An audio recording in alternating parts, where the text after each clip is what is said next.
Well, welcome everybody to another edition of UnBolted. I am MJ Bullitt, your host, and today we have with us Marshall and Brandon Casey, who are local lawyers, good friends, and guys that I highly, just appreciate being in my life. So, welcome, you guys. Thank you. Thank you.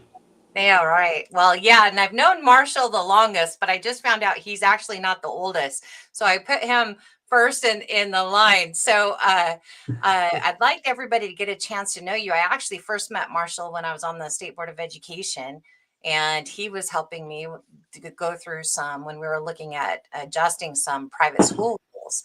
And I got to know him then. And then, of course, I got to know Brandon in recent years when he ran for judge. And and actually, I think I met you, Marshall, when you were running for judge. So Yes. It's been a great honor of mine to get to know you and learn from you both. And I just think this is going to be a very important topic for people to listen to. I had reached out to them on Wednesday after the assassination of Charlie Kirk, and Charlie was amazing at going out and having these open dialogues and these debates. And he was just a symbolic, courageous, bold voice out there for freedom of speech. And I reached out to both Marshall and Brandon on Wednesday and just said, would you guys be willing to come on? It's such an important topic, and we need to really kind of, lean into this time.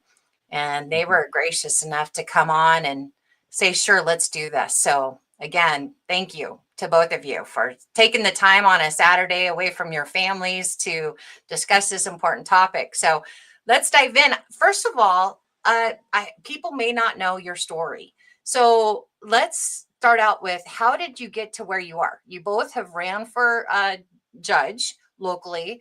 You're both lawyers, obviously. I also know you as patriots, people that, feel strongly about our freedoms, our Constitution, and the founding principles that our nation was founded on. So, Brandon, let's start with you. Tell everybody, how did you get to where you are now? Oh, wow. Well, I guess probably look at my dad and how I grew up. I think Marshall probably is in the same circumstance where, we have a father who is very much about the dignity of the law and the legal process and how it's meant really to serve others and protect others. And so watching that growing up, and we got to be around other lawyers who felt the same way. It's a little bit different than what, you might see on Suits or whatever. It was, we got to see people that were standing up for other people's rights. I remember back in the day when there were protests against abortion downtown Spokane, and the federal government was trying to prosecute under the RICO laws. My dad went down there and actually was defending them because it was illegal action. The federal government was trying to shut down these protests, the freedom of speech. And they were throwing people in jail under RICO. And my dad was one of those lawyers that donated his time to actually help people get out of jail. He actually was part of the founding of the Western Center for Law and Religious Freedom, which Marshall and I participated in somewhat as younger kids, and helped put on events and stuff. And Marshall, you probably remember setting up tables and pulling down tables and all that stuff we did.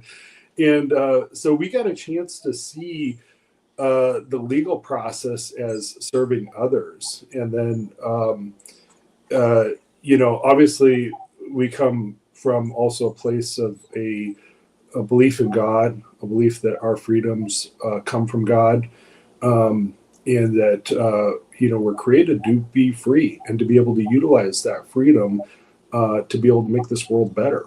And so just all of that was part of the sense of who we were growing up. And I think my dad was a big part of that, especially the people we got to be around when we were younger. So that moving forward, I ended up going to school and getting a degree in economics and a degree in philosophy, and then which don't seem similar, but they're actually very useful. One talks about how we value things in society, that would be economics, and the other is about how we think about things, And then I, I basically had three things I wanted to do when I was younger. One was be a veterinarian because I love animals, but that one didn't seem very practical to me. And then the other one was, I don't know why, but law enforcement was part of it. But then I just realized I really wanted to be a lawyer. I think it was middle school. I had to do a project and interview some people that I wanted to, maybe what I wanted to go into as a career. Interviewed Ed Dawson. Actually, interestingly enough, he's a very liberal attorney. He's in his 90s now, but he was one of those guys that was all about protecting people's rights, and so, but that's ultimately, what I grew up around was protecting people's rights, kind of almost at all cost. And these attorneys I grew up around were like, they would sacrifice a lot of their income and whatever else just to protect other people. And they were heroes in my mind, And so that's what I wanted to become. And went to school. Then I had bought 5 acres and I had 2 kids. And I'd gotten into the University of Idaho's law school. And I was talking to my dad and I said, hey, should I sell my property? Should I lease my property? And I didn't really want to lease it because, it's a lot of work doing that. And he said, well, why don't we do the law clerk program, which in Washington, you can get your credits through the Bar Association and become a lawyer that way. And so we did that. The nice part about that was it's practical experience while you're doing it. So within 3 months of becoming a lawyer, I tried a couple of arbitrations, tried my first jury trial, won, kind of got hooked on civil litigation. And that's kind of where it all began. Since then, I've done really pretty much anything you can imagine in civil litigation. And when I say civil litigation, it's basically protecting people's rights, their property, or their person is what it is. And so any of those things, I've handled cases protecting property rights, protecting civil rights, or just recovering for injuries that have occurred to either somebody's property or their person. Similarly, rights, a lot of times people don't understand that our rights are something very tangible, In fact, and Marshall, I'm going to be pointing at you on this one. When I was sitting there listening to the city's attorneys basically saying there's no harm, no foul on violating somebody's rights, I'm like, you got to be kidding me. That's just craziness, right? Yeah. But how much that permeates our society right now, it's just, for me, that's so fundamental is, the reason we have the Second Amendment is to protect all that stuff in the First Amendment, Yes. And we talk about the First Amendment that's packed full, freedom of religion, assembly, freedom of speech, freedom of press, and, outlines all this stuff that's about thought and being able to be ourselves, and then, of course, the Fourth Amendment, you have the right to protect that from the government, but, the government doesn't get to intrude into that. But before the Fourth Amendment, you get the Second Amendment, and so, sorry, I get kind of excited about this stuff. And don't forget the third brand. No. Ordering of soldiers. Come on, don't leave that one alone. So, well, I would just say, but, there's all this, and we, so as lawyers, I think there are many younger lawyers now who don't appreciate that. I'm talking to a lot of younger lawyers that are coming out of law school. They're all about social policy, wanting to go into social stuff. I'll say, well, what about civil litigation? And they're like, and I'm like, but that's where you protect people on a regular daily basis, and part of it is what most people don't realize, civil litigation attorneys, we actually put a lot of our lives, our fortune on the line, a lot like our founding fathers when they John Hancock, when he put his big signature on there, people don't realize, he sacrificed a lot in that process, and you don't hear a lot about that because most of the civil litigation lawyers I know are kind of gunslingers, and they're not willing to really talk about that stuff.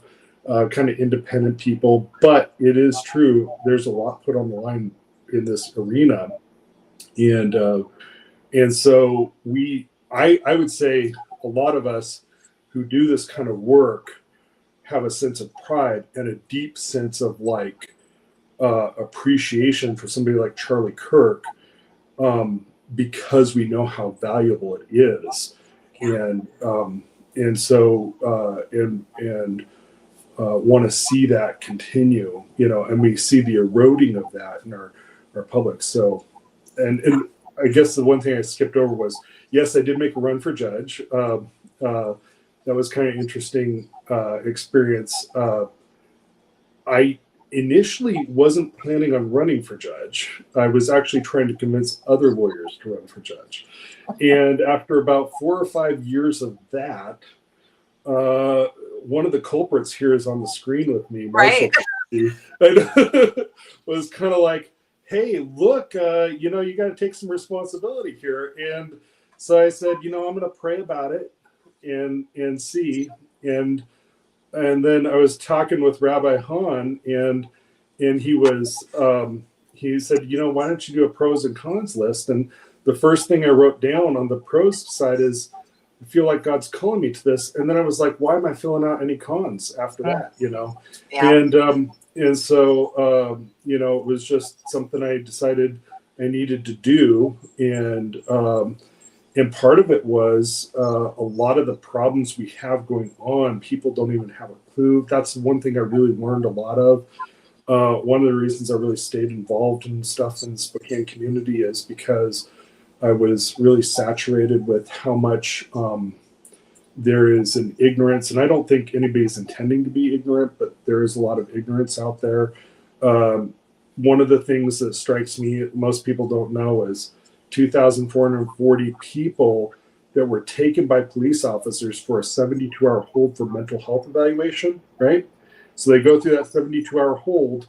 The court's only heard 318 of those cases. That means 2,100 people are released out on the streets without getting the help they need. Those are people that don't have agency over their own lives. Now they're out on the streets. And the only reason they were put out on the streets is because the courts just kept on bumping their cases forward. And you can't unconstitutionally hold people, Wow. So again, even though that doesn't seem like a rights issue, it's very much a rights issue. In fact, Billy Baldwin, I kind of got into a little debate after he got off the stage last year. He was sitting there talking about EMS and police officers should be the ones to make the determination. Marshall, were you at the Washington Policy Center when he was talking about that? And he was saying, you were there? And my mind was just like, no way, because my son's a police officer.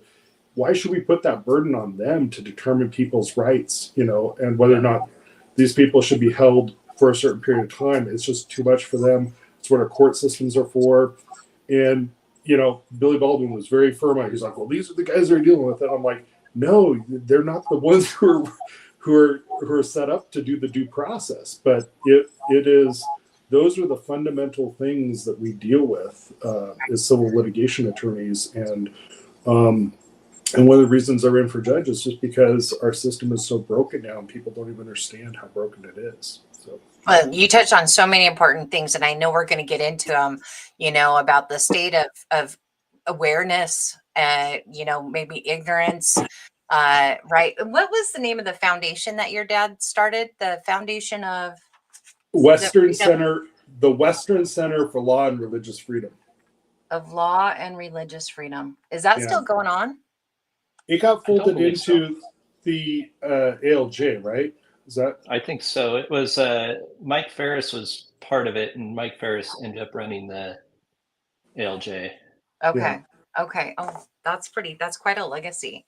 Marshall, your turn. Tell us about, how did you get to here and what you've been involved with? I have to start off by harassing my big brother real quickly.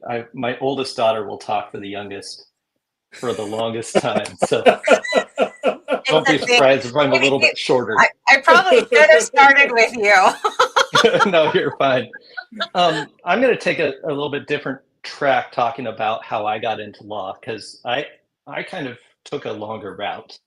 And my route was originally I didn't want to get into law. My wife will tell you that I promised her I would never become a lawyer. And that's because my dad and brother were lawyers. And so my sense of rebellion in life, if you can call it rebellion, was to go into banking. And what inspired me to get into law was right around when I was about 30, and I was thinking, okay, I'm moving up very well in the bank I'm working with. I was in upper management, heading into executive roles, vice president, all this stuff. And I thought, is that really where I want to be in life? Is that the impact I want to do? And so I was searching around for what impact I wanted to do, and came back and was on a camping trip with my dad and brother. And I listened to them talk about law and how they could help people. And I went back and like, that actually sounds like so much fun. And the law does really sound like a passion that I could get into. And I told my wife, and she's like, you have 2.5 years or we're divorced to be back in this, because we were putting off children. And in all fairness, she had to put me through law school. So I went through law school, came back. I joined my dad and brother's practice. Then about 2.5 years, I went out on my own. Mostly because I wanted everyone to say Matt Shea worked for me at one point, but no, that's just a joke. But I went out and had my own practice for about 7 years. And in that practice, I did everything from, I did like one criminal case that was interesting, which was a gentleman who got arrested for walking down the road. I called it my walking while black case. And literally that's why they arrested him, was because of the color of his skin. And I went in and that was the only criminal case I ever did. It was weird. I did a lot of defending people who were going through evictions merely because I thought, they need help. Did a lot of things, some free speech cases, did some banking cases, fraud. I did everything in those 7 years, and it was so much fun. But then I decided, running for judge sounds fun. And in 2020, I ran for the Court of Appeals. Don't run for anything in 2020. Don't do it. When there's a COVID shutdown, it's just not good.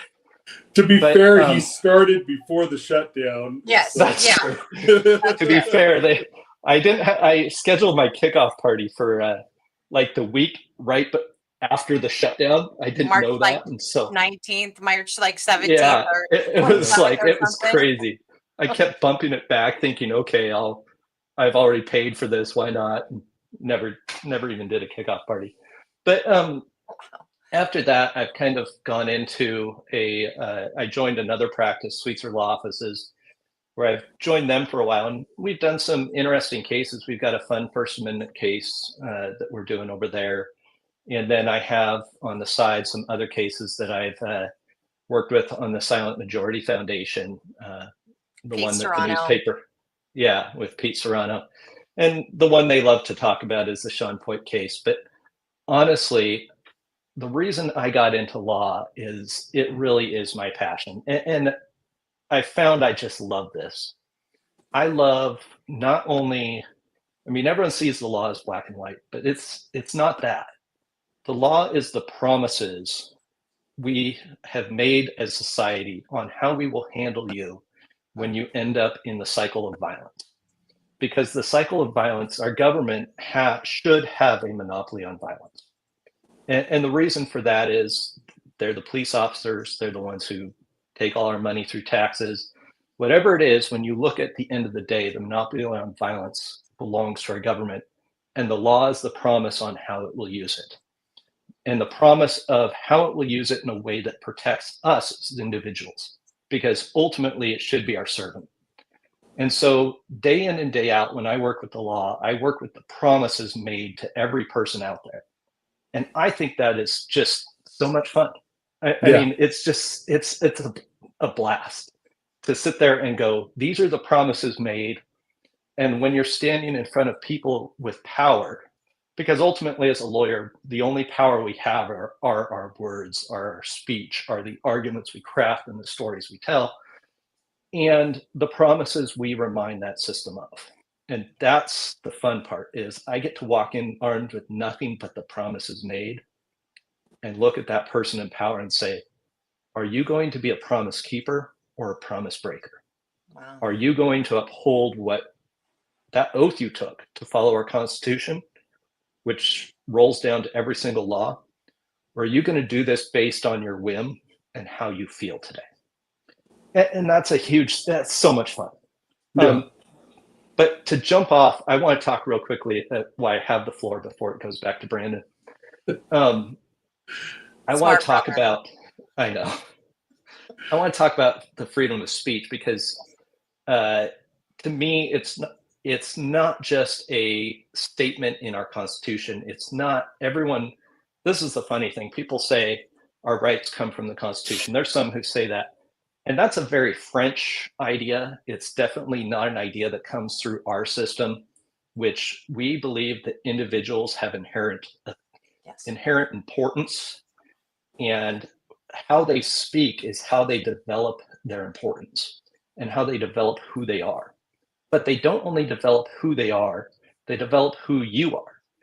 And every piece of speech, whether it's something you hate or something you like, it causes you to think. And if it's something that you hate, it causes you to react. And that reaction is good because it causes you to be better and develop your thought process. If it's something you like, it causes you to develop better. And so the freedom of speech is how we as a society develop who we are better. And one of the things that really hit me when, Charlie Kirk was shot was he did nothing but speak. And he never, as far as I know, and he never did any kind of shutting down protests, any of that kind of stuff. There was no violence. And yet the reaction to that speech was one of violence. And I have to ask, how did we get into a place of society where that's acceptable? I had people online who put out there things like, this was when he was still when he still may survive. One of my friends put out there, I hope he survives so he can understand the violence his speech causes. And I'm just like, what is that about? Or I've got other people who are putting out his videos saying, if this is what you believe, don't talk to me anymore. I wonder how we got here in society where our response to speech is, I must be violent. And I had this discussion about, a few years ago, my daughter's basketball team, we were over in this hotel and everyone was kind of playing in the pool, and I was sitting in the hot tub, and these other kids from another school were sitting in there talking. They were in their debate team. And so I just asked them, I said, what do you guys think about freedom of speech? And they're like, well, I don't think it should be there. I'm like, what do you mean? And they're like, well, speech hurts people and we should stop people from hurting people. I'm like, really? And they go, oh yeah, there's studies out there that it's real physical violence and people have visceral and physical reactions. And I'm just like, wow, what I grew up with was sticks and stones may break my bones, but words will never hurt me. It's a shocking shift to me. And so honestly, I think as a society, the law is one thing. The law is absolutely enshrined. We are fortunate to have our rights guaranteed protection in both our federal and state constitutions, and they're broadly done. But that's the state. But the question is, we as a people, are we going to believe in freedom of speech? And it's a great experiment. And it's a grand experiment. When you look through our founding fathers, they understood the experiment we are going down of freedom of speech and freedom of religion, that these were things that, like, for generations were not protected. Right. But they are a wonderful experiment today. And I get concerned that we as a society have stopped thinking why these are important.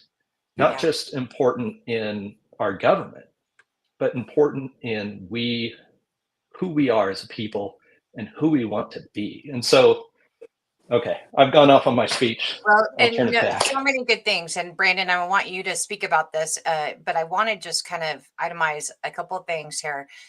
Is culture, there's a statement out there, culture is upstream of politics. And so what I kind of hear you saying in a way is, it's more important. Like, yes, there's the law, but like we need to be addressing this in our culture and what Absolutely. our understanding, and that here are the right now and today examples that we're seeing in our culture that are very concerning. I mean, Charlie Kirk basically handed his opponents the microphone. Mm-hmm. He handed them the microphone and said, come on, let's have a discourse. And yet we've heard, and you have friends, and sounds like on your own social media, I think I've seen a ton of it as well, people that just do not agree that he should have been doing that. And it's just mind-boggling.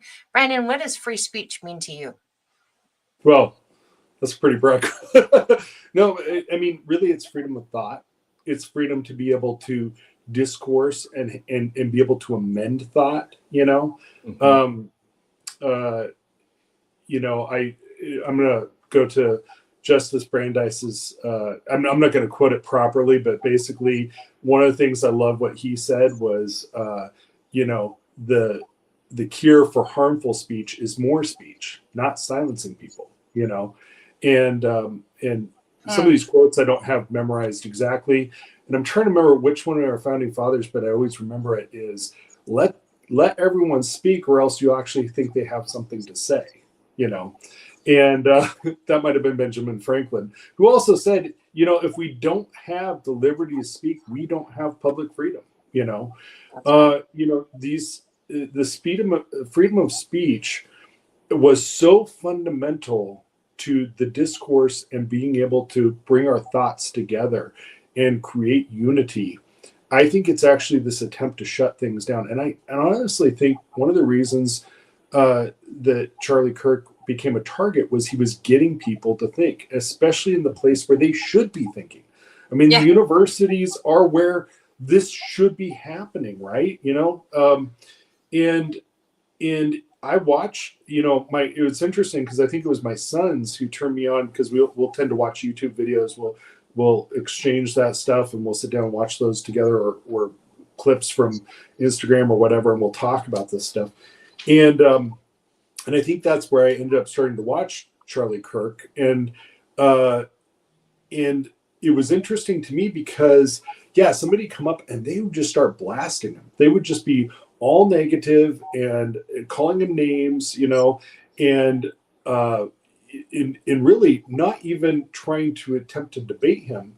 And he'd be like, okay, well, that's interesting. Let me ask you some questions, and he'd start trying to reason with them. And even if that person started reasoning to him and they didn't come to the same conclusion, he would at least acknowledge, the debate that they had together. And I think that kind of discourse started to cause people to walk away. And you could watch the crowd, you'd have people that might be in there kind of antagonistic, and they're all of a sudden like, okay, well, maybe there's something to say about this, And I think that is a threat, is a big problem in our society. I think this is what Marshall was talking about, let's just talk about, what was it, the Department of Disinformation that came out in 2022, right? Oh. I mean, the fact that was even conceived, right? I mean, that's a George Orwell type thing, right? And that was actually something we intended to do. I know it got shut down, but it was like, really, that could actually happen in our society? These are weird things, and so we talk about culture. I go to something Steve Corker was saying a little while ago. He was saying, businesses sort of, at least in Spokane, stepped out of being community members because they didn't want people to think about their political, they didn't want to basically get canceled for putting up a political statement, And you guys probably ran into that. I ran into that. I had a business right down the road from me that was a restaurant, and they said they'd put their signs up for me because I ran for office in 2022. And then the landowner, all of a sudden one day, who happened to be the owner of the grocery store, I showed up one day and all my signs were gone. And I'm like, what happened? And they're like, oh, you need to go talk to him. Even though the restaurant owner said, Yeah. okay, the landowner that the restaurant was on said, no, we can't do that. We can't have any political signs. So you're right. There was a big shift, right? And then what you're talking about too reminds me so much of COVID. Yeah. Oh my gosh. I think that's what really made me go, what is happening? Because people got canceled on social media for saying, if it didn't fit within a certain narrative, you got canceled. And right. you got canceled on social media, you got taken off, or your content got taken off. So we started to see that. We saw, businesses and certain people. We know people. You already mentioned one of them, Marshall, who's gotten canceled basically in our state, Yeah. for or canceled by our government, which is worse. Yeah. I mean, And when then- you've got the government weighing in.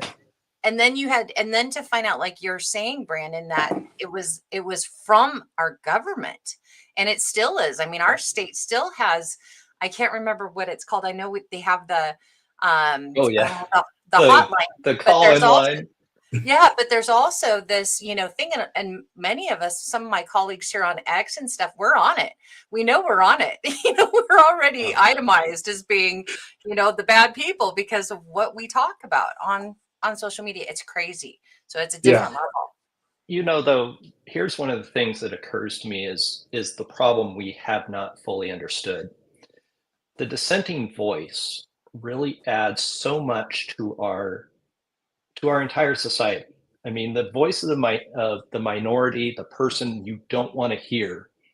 I was talking about this. I was dumb enough to do that prosecutor interview thing where I threw my name in on that. But they're asking me, they asked me inside the interview, they said, what do you do with the person who, speaks out against you?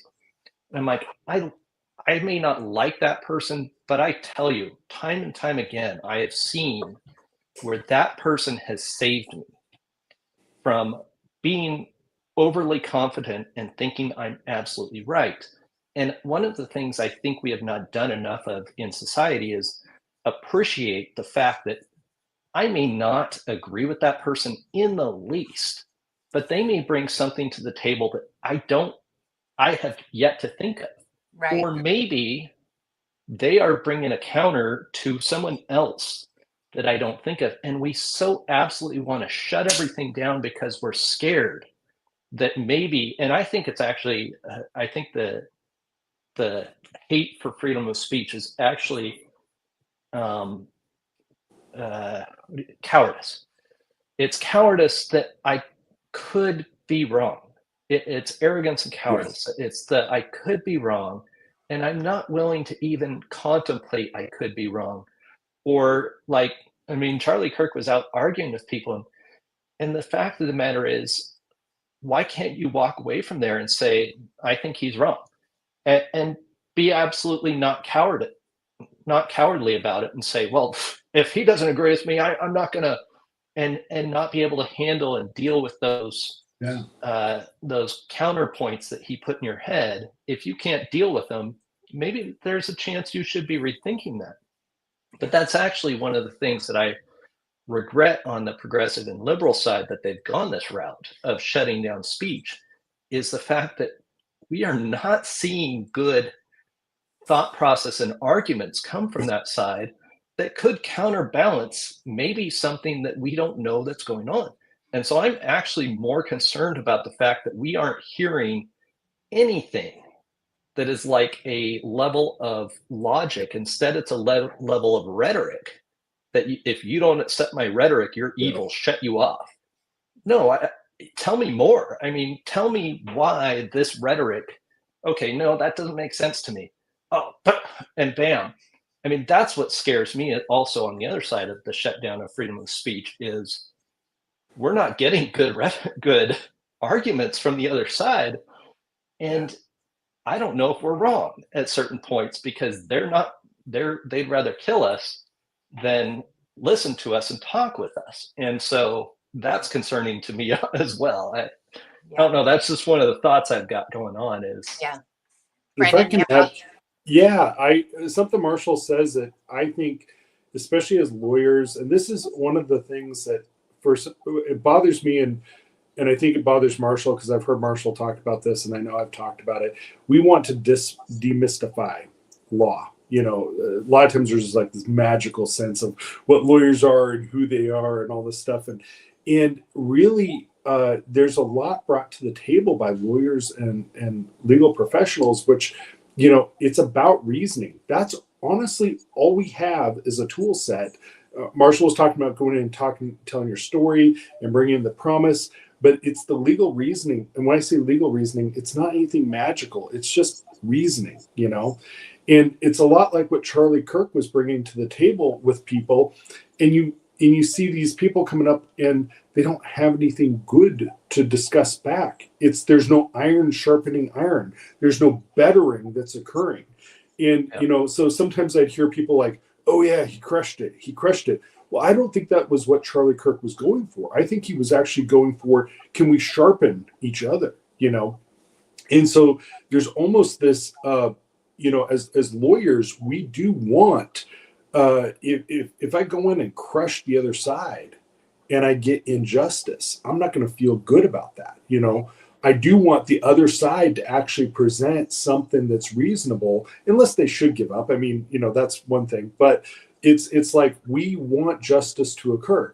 And as lawyers, we get a chance to be in front of 12 people of our community and have to actually reason and present the facts in front of that jury and submit that to the jury and say, hey, tell us if we're right or wrong. So there's a sense of that cowardliness that Marshall's talking about is something we have to stand in front of 12 other people with a sense of boldness and heart and say, okay, we may be wrong on this. Tell us, and have to use reasoning skills to bring it to the table. And honestly, here, are we right or wrong?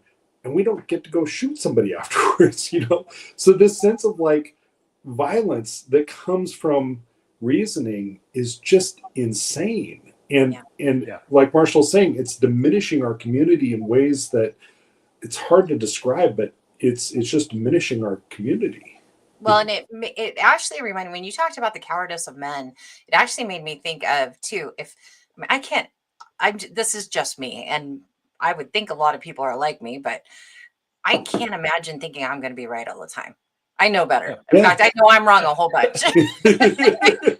And maybe that's why I get along with a lot of people, because I'm like, well, I could be wrong, Now I'm passionate usually about my truth. And I think that's why I've been able to do well, in the things I've done, because I speak with a lot of conviction and heart, but I scrutinize myself like crazy. And when I want to hear other sides, like you're saying, I want to hear that, because I'm not 100% I'm right at all. In fact, I'm learning all sorts of information every day.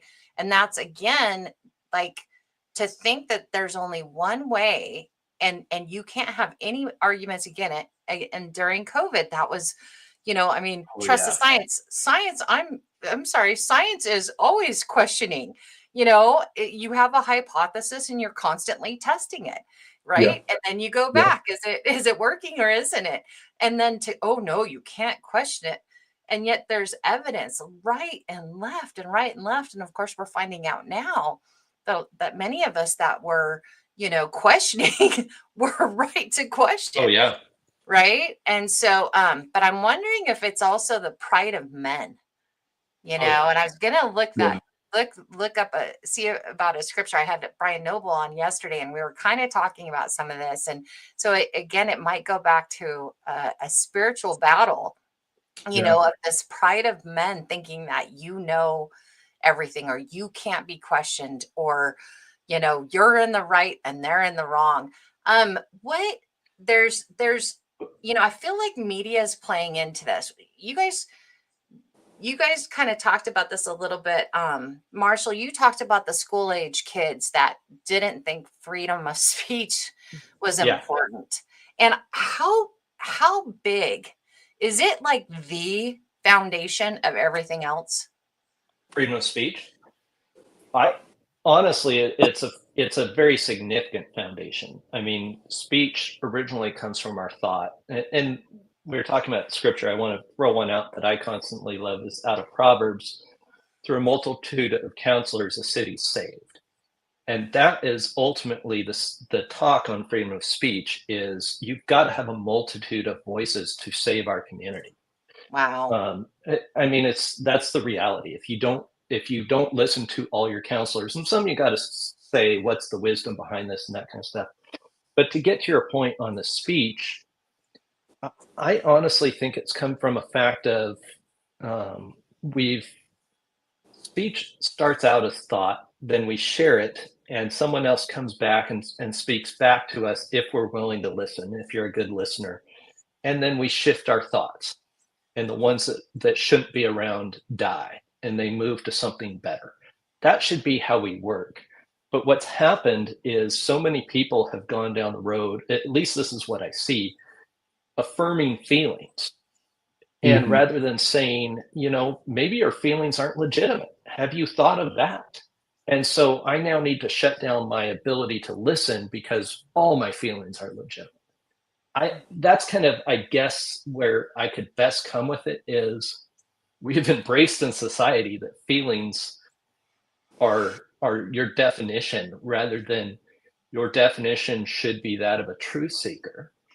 And as a truth seeker who owns, at the end of the day, the thoughts that you're going to live and die by, why wouldn't you want to hear other voices? Why wouldn't you want a multitude of counselors, even the ones who you absolutely disagree with? I mean, you got to hear them. And I remember going through one of the most tough times in my life. I had a lot of people who were, I won't share the entire experience, but I had a lot of people who were saying I was wrong. And I made the commitment that I was going to listen to everyone, regardless of who it was and what they said. And I heard some pretty dang hard, bad things. And when I tell people some of this stuff, they're like, oh my gosh, why would they say that to you? I'm like, they thought they were doing the right thing. And to this day, I'm glad I heard it because it allowed me to sit there and think, is it true? And here's truth, here's not, what comes out of it. And I would challenge that I'm not sure our generations that we've raised have been taught to hear the things they disagree with and judge for themselves truth versus fiction.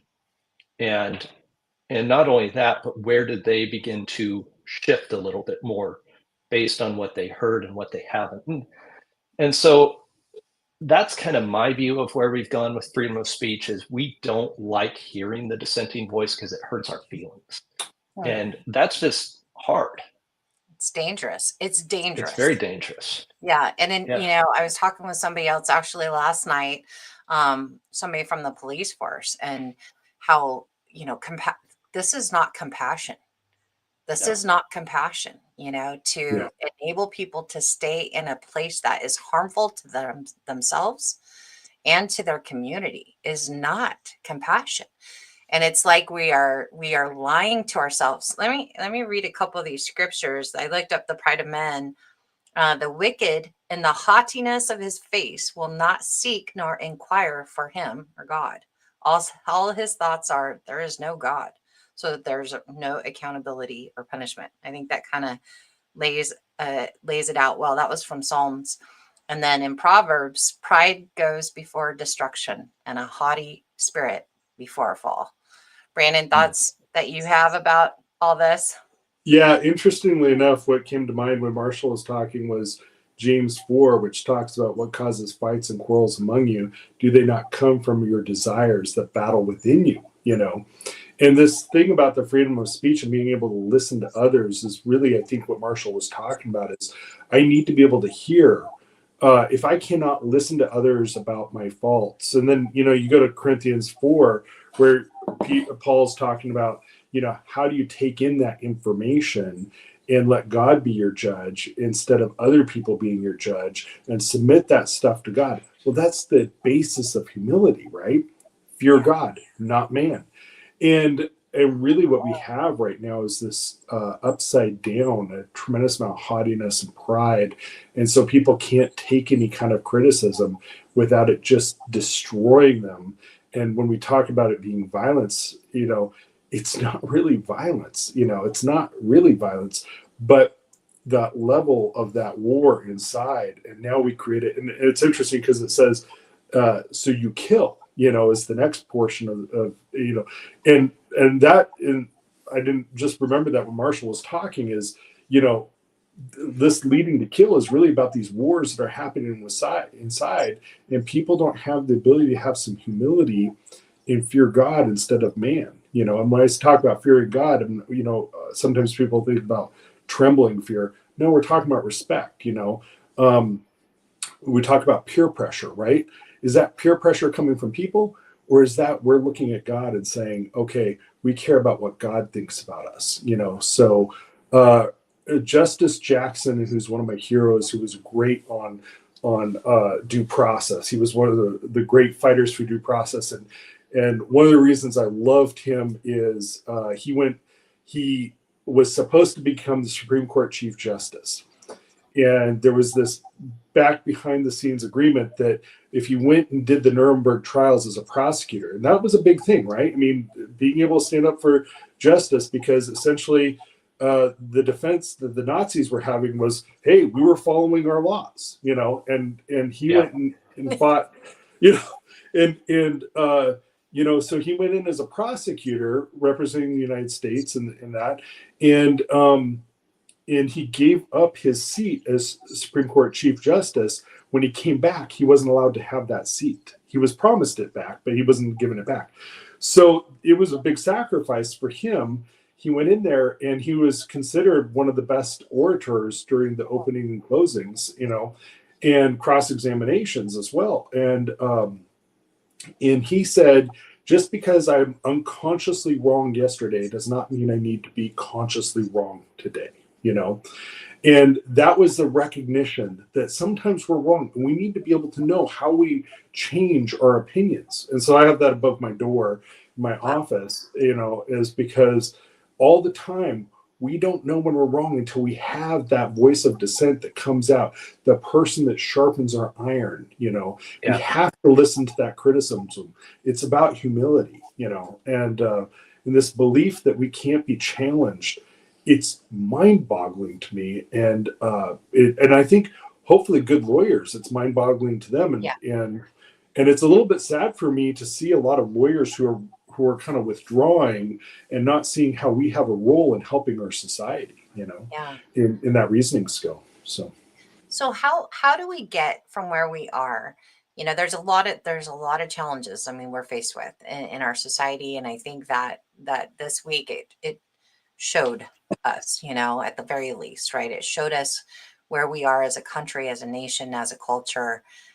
And it's scary. It is scary that, somebody that was out there basically standing on their freedom of speech rights and basically handing, dissenting voice the microphone was shot in cold blood in front of everybody. And how do we get from where we're at to where we should be? How do we get to honoring freedom of speech, everybody's freedom of speech, as long as you're not violating somebody else's rights, right? And maybe that needs to be better understood as well. Like, wait a second, okay, there are parameters, but we're, you just talking about how you disagree is not breaking those parameters. And we're seeing that in UK right now. I mean, people are getting, jailed and arrested because they posted something they didn't like on Facebook. And we're not there yet, although, we've kind of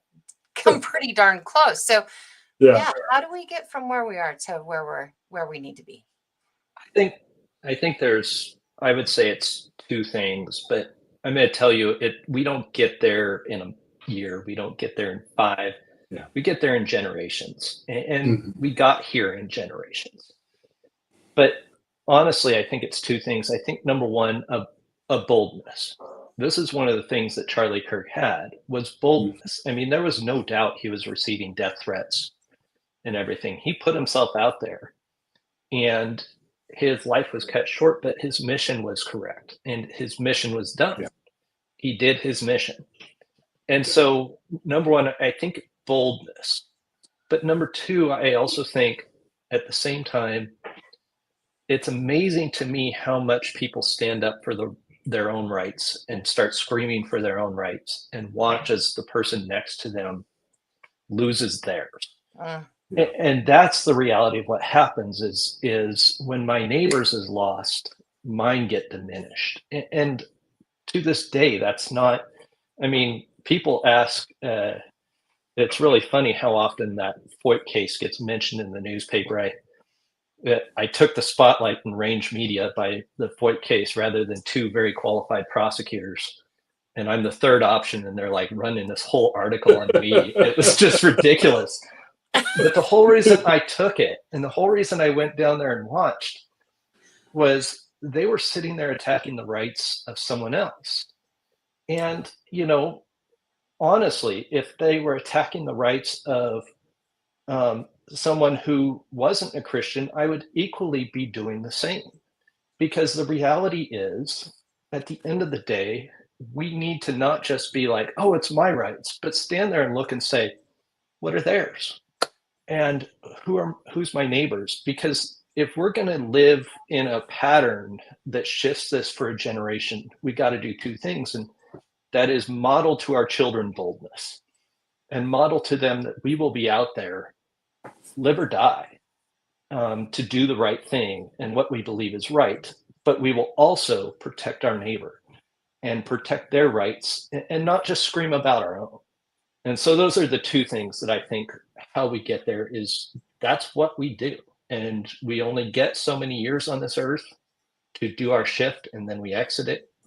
And so are we going to do it in those two arenas? Yeah. Brandon, what's your thoughts about that? Well, it's interesting what Marshall said, is because he and I both know we've taken cases where we've represented people that are not conservative, you know, in any particular way. And actually, it's interesting. I had a liberal attorney that was working for me. He kept on asking me, why the heck did was I protecting some people who were gay, you know, and I'm like, because everyone deserves those protections, you know. And if I'm not protecting these people, how am I protecting the rest of us, you know? And justice it was is blind, right? Justice right. is supposed to be blind. Right. You know, and as a Christian, I believe in protecting the sojourner, right? I mean, if we're not protecting the person who's vulnerable, everyone's gone. You know, we have an obligation to protect the most vulnerable people. And if we're not doing that, if we're not protecting those rights, we're really eroding everything, you know. And so Marshall and I both know we've had cases where we have protected the people that we don't agree with their lifestyle or their position, but it's about protecting their rights like anyone else, you know. And that's the amazing part to me, is because I know so many more, quote, liberal people. And it's also interesting to me because I'm pretty sure if we look at it, most of the assassination attempts have been by, you know, against conservatives and by liberal people. You know, I'm just looking at it kind of like, what's up with that? You know, it's kind of, and you know, it's just kind of the attempt to shut down the freedom really should not come from any conservatives, which I don't believe does happen that way. You know, it's one of the reasons I'm more in that leaning that direction. But how do we get other people to actually understand this importance? Because if I talk to a lot of lawyers, they're going to sit there and think that the liberals, you know, what a lot of lawyers are liberal, and they think the liberals are protection of rights. And that's not what I see. And that's not where I come from, you know. But something Marshall's pointing out is that comes from a generational stance. If we're not looking at how this has been around for generations right now, moving inch by inch over generations, what are we doing with younger people today? How are we showing the younger people? How are we mentoring them? And if we're not, I mean, I was just, one of my young lawyers was talking about, we were working on a case, and she's like, this is a fight against capitalism. I'm like, really? Tell me more, you know? and we're walking through it, and I'm like, okay, so let me ask you something. Do you feel like, you know, you just spent a bunch of money on getting a law degree, and so I'm assuming you don't want to get paid when you become a lawyer. She's like, no, I do. And I'm like, okay, so you want to be able to pay off that debt and you want to make money? Yes, I do. Do you feel like the investment in your reasoning skills should, and all this and creativity that you have inside, everything, you think that's valuable? She's like, well, yeah, of course I do. I'm like, do you feel like you should be able to exchange that on the marketplace? Well, yeah, I do. That's called the free marketplace, she's like, oh, okay. I'm like, why? And I said, with the free marketplace comes accountability, because, I forget which one of the founding fathers was talking about the fact, some of these quotes stick in my head, but I forget who says them, but the freedom of speech doesn't come without accountability. The accountability happens in the social arena.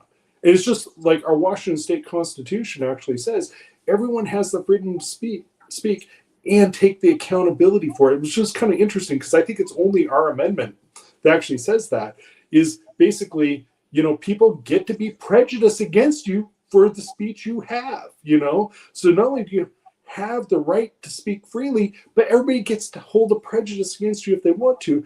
And yet, what do we have right now? No, we're going to try to shut down that speech rather than actually have this freedom of discourse that's really embodied in who we are as a people, That's really interesting, Brandy. Well, here's hold on. Here's where you get into the lawyering stuff. I honestly believe it's much more narrow than that, Brand. Okay. And they put that in there for the fact that they needed to keep libel and slander laws on the books. No, I that's agree. That's where you get lawyers fighting on this stuff. Well, and that might be episode 2 where we can dive into that, because that sounds a little bit more in the weeds. But I wanted to bring up what you were saying, Brandon. Actually reminds me of some things I've been watching, and I've kind of wondered about it. So we've seen, the last few days, there have been those accounts, especially on social media, that have said negative things against Charlie or his death, or he deserved it, kind of like.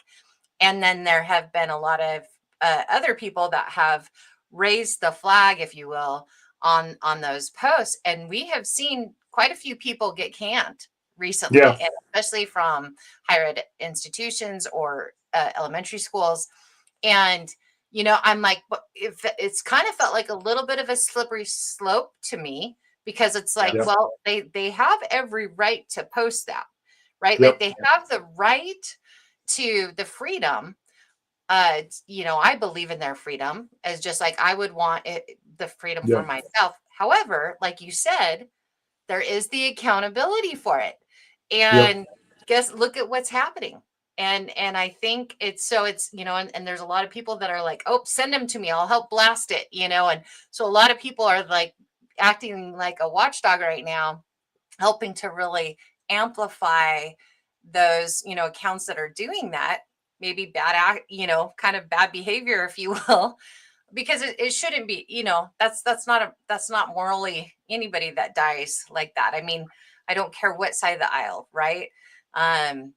That's I wouldn't do that. Let's just go there. But if you do, you have the right to do that, but you also have the right to have the accountability of what might happen if you do, right? I mean, talk to me a little bit about that. Like I said, it's a slippery slope. Yeah, here's my view on it. I keep on jumping in before Brandon. Sorry about that. I was actually going to bring that up because I personally have a problem with that, with the blasting them out there. I think we didn't like it when it was happening to people on the COVID, when they were talking about the COVID narrative and the firings, those ones. And so I think it's a dangerous precedent that we don't listen to that voice and just shut it off like we should, and relegate it inside our own lives. Instead, we feel like we have to bring it outside our own lives and bring some power to bear. However, on the other side, if you're a private employer, and I want to make this very clear distinguishment, if you're a private employer, you have a right to the freedom of speech as well, and to declare what kind of employees you want to have out there in the public. And so that's there too. Now, where I have a problem is recently we've been really blasting people on the government side, asking the government to fire people. And I think anytime we get into the realm, and there's a Pickering balancing test and all this weird stuff, I've got those cases. But anytime we run into the realm of using government power at all, whether it's through employment or anything, Yeah. we become very dangerous because the government is meant to be our servant, not our master. And so, Interesting. but on the realm of, do we believe in free speech? I think it's actually disingenuous to the free speech statement to go out there and ask for people to be fired for their speech. I just think, I personally, it rubs me totally wrong. And I've been actually kind of a little frustrated by it.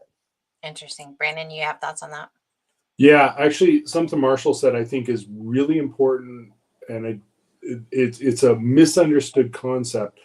Government is violence. It's the monopoly on violence. So all government action is force. And that is something that we must think about. So when we try to do anything good with the government, it is force. It is by force. Anytime we try to do anything, and so if we're keeping that in mind, let's just say we're going to try to help homeless people through the government. We're doing that by force. So that has to always be in the context of everybody's brain, because we all want to do something through the government. And we forget it is only by force that we do anything through the government. So then we talk about the private nature of things, right? Well, hopefully that's by persuasion and marketing and the selling of ideas. And so I think Marshall's right when we talk about we've got to be real careful on trying to cancel that, because if we create a monopoly of ideas, we have the same problem that we've had years ago. Any monopoly is a bad thing, So definitely competition of ideas. And I do think there's a point of accountability when it comes to evil, right? Ostracizing evil.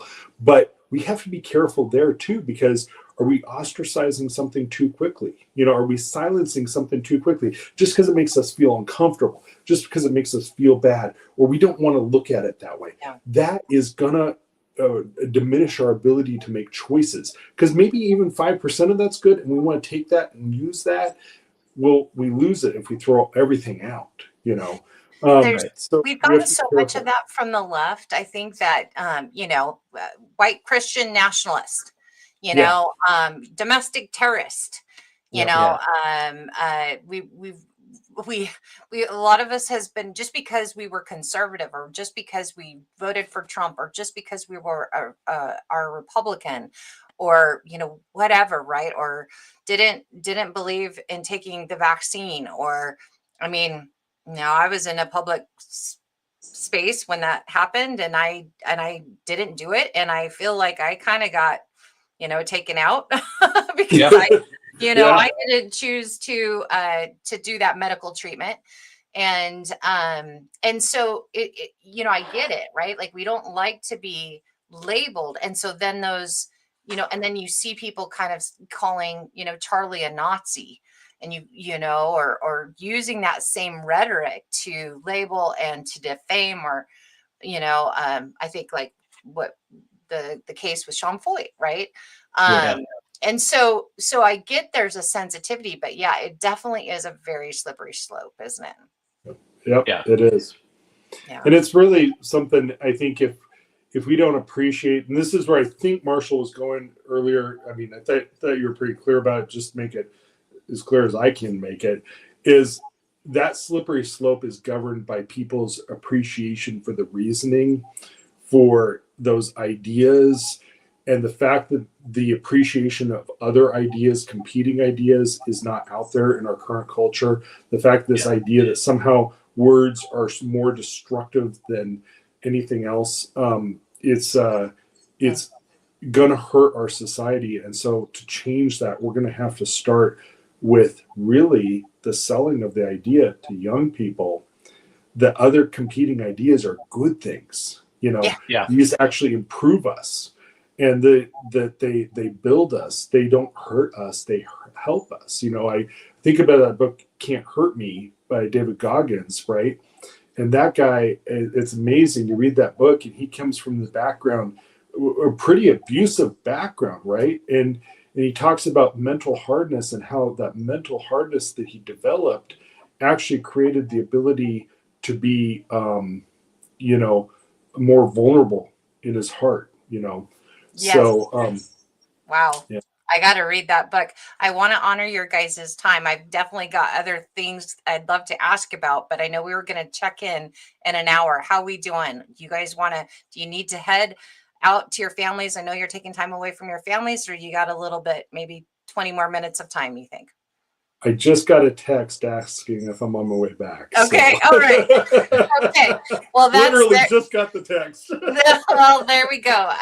I think, because I want to get into also, I think there's cases that you guys have tried and are, battling for these freedom, these rights. And I want people to be aware of them. I also think that the media is not doing its due diligence and its, balanced journalism and helping to share what's happening or what has happened. And so a lot of people aren't aware of those. So I'd really love to bring you guys back on and maybe we can do this again, because I think this is so helpful. Any final thoughts that you guys want to share before we finish off for at least today? Go ahead, Marshall. No, I don't have any final thoughts. I was going to piggyback on you this time. Okay. I think probably the key thought that I have is we have an obligation to young people that we are failing on a regular basis. And I have 5 sons, 28 to 17. And the beautiful part about that is how many young men I've had that come over to my place, hang out, and I get a chance to talk to. And it's interesting to me how hungry they are for just simple things like reasoning. Simple things like, how do I even take care of myself? And even in those areas of just how do I take care of myself, I'll give a quick example. When I take a young person out and we're learning how to shoot a rifle, right?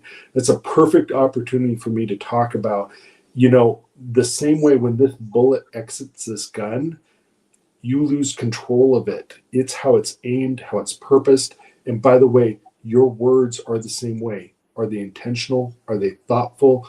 Are they set to do what you want them to do? How many different places in our life can we be mentoring these young people?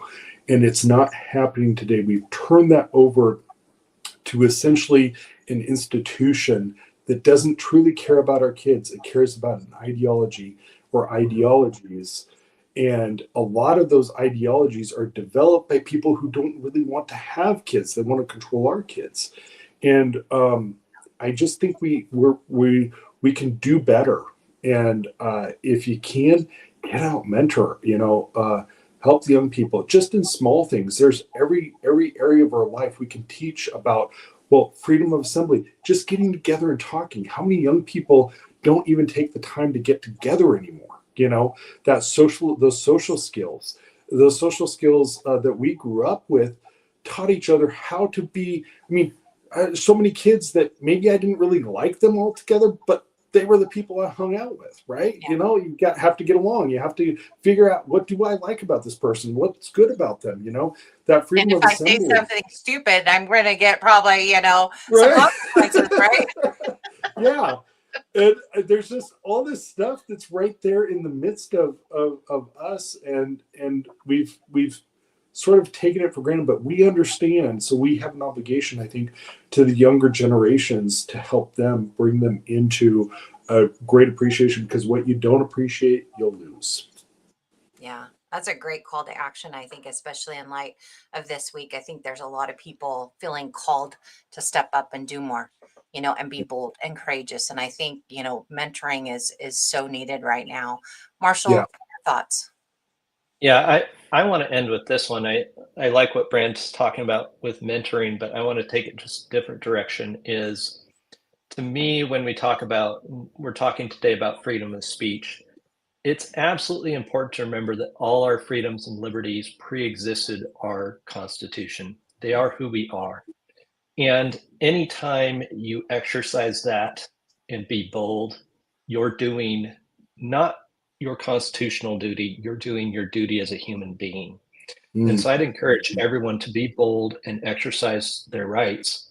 but I would tell them be bolder and make sure they protect and love everyone else as a human being by making sure their rights are respected, even if, especially if you think they're saying something you don't like. It is the best time to defend them. So that's where I would go. That's awesome. That's well said. Appreciate that. I know we've got people listening. We've got Dave that said, thank you all for the informative live chat. I think this has been awesome. Brandon and Marshall, thank you so much for taking time out of your weekend, your family time, your busy lives, and coming and sharing your hearts with people, possibly all across the nation. Who knows how far this will go.